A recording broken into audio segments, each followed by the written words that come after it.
Bonjour à tous, aujourd'hui j'ai une question pour vous. En supposant que vous trouviez dans un magazine une offre pour un royaume magique à vendre, avec dragons, enchanteurs et créatures fantastiques. Que feriez-vous? Alors par contre, c'est dans un magazine sérieux, avec une réputation et tout. Personnellement, si j'avais les moyens de me payer ce royaume, je sais pas bien ce que je ferais.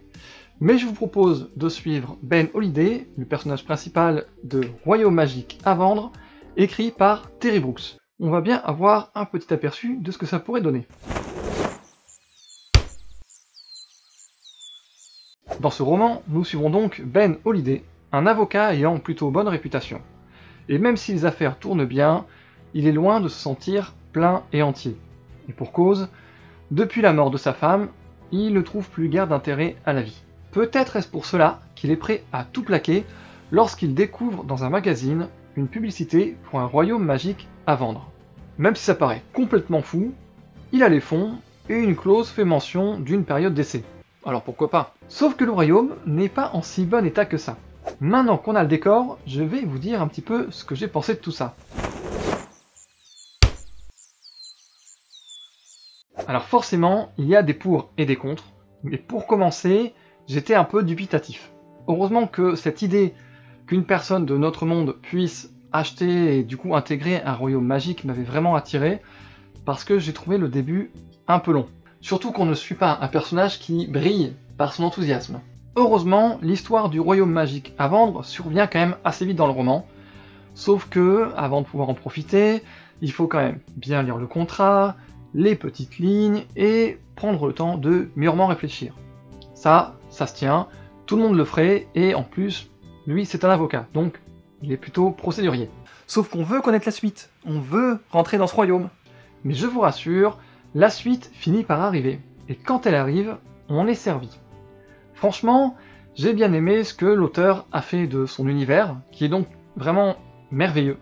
Que ce soit au niveau de la végétation, des paysages ou des différentes créatures présentes. Si tout avait été en ordre, parce qu'évidemment tout n'est pas aussi beau que sur le papier, Ben Holiday aurait presque été plongé dans un univers d'arc-en-ciel, puisque certains végétaux sont bleus, les lacs ont l'air de briller un petit peu trop fort. Après, il n'est pas fait mention de licorne. Et si je préfère les univers plus terre à terre, j'aime bien aussi me perdre de temps en temps dans des univers un peu plus légers, sans pour autant dire que Royaume magique à vendre soit un livre jeunesse. Donc l'univers se tient, et j'aime beaucoup ce rapport qu'a la magie avec le reste de l'environnement. Ça peut aussi bien être avec certains végétaux, comme certains peuples du royaume, ou encore le château du nouveau maître des lieux. Mais pour ça, je vais garder le mystère. Pour ce qui est de l'histoire en elle-même, elle se déroule tranquillement, avec son lot de surprises et de rencontres, et même si Ben Holiday va devoir surmonter quelques épreuves, on est quand même loin des batailles épiques et des voyages interminables. Et franchement, de temps en temps, ça fait du bien. Le seul truc, c'est que Ben Holiday est un roi sans vraiment de royaume, ou en tout cas sans plus aucun sujet. Donc il va devoir, les uns après les autres, les voir et essayer de les convaincre de revenir, pour rétablir un petit peu tout ça. Et à chaque fois, il se rappelle que c'est un bon avocat, qu'il a quand même gagné pas mal d'affaires, qu'il sait analyser les situations, et qu'il a de la répartie.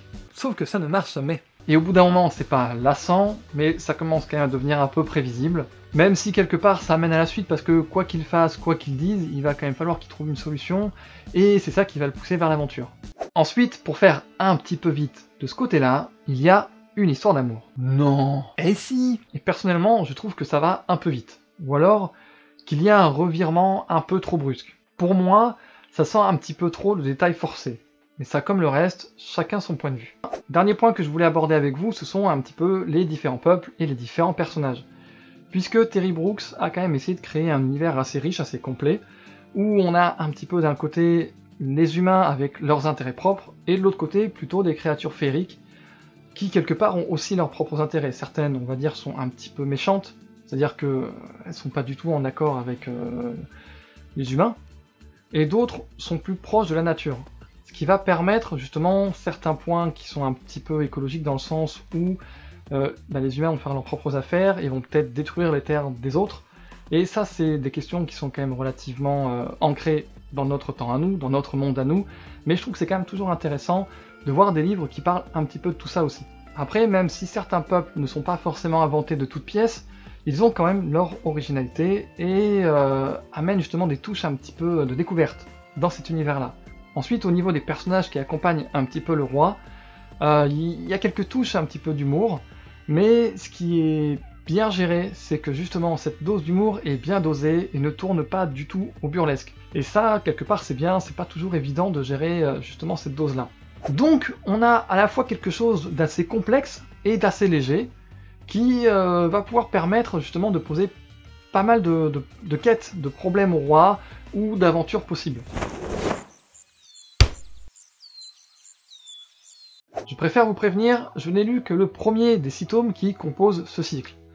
Et même si j'ai trouvé le début un petit peu timide, je me suis quand même de plus en plus attaché à Ben Holiday, le personnage principal, et à ce qui l'entoure autant qu'à l'univers. J'ai bien aimé aussi ce qu'a fait l'auteur de la magie, et ce que provoque son altération sur le reste de l'environnement, sans oublier le fameux château. Et si la relation amoureuse est finalement un petit peu tirée par les cheveux, ou par les feuilles dans ces cas-là, il faut le lire pour comprendre. Elle n'est pas inintéressante, puisqu'au final, elle apporte quand même quelques détails supplémentaires à l'univers.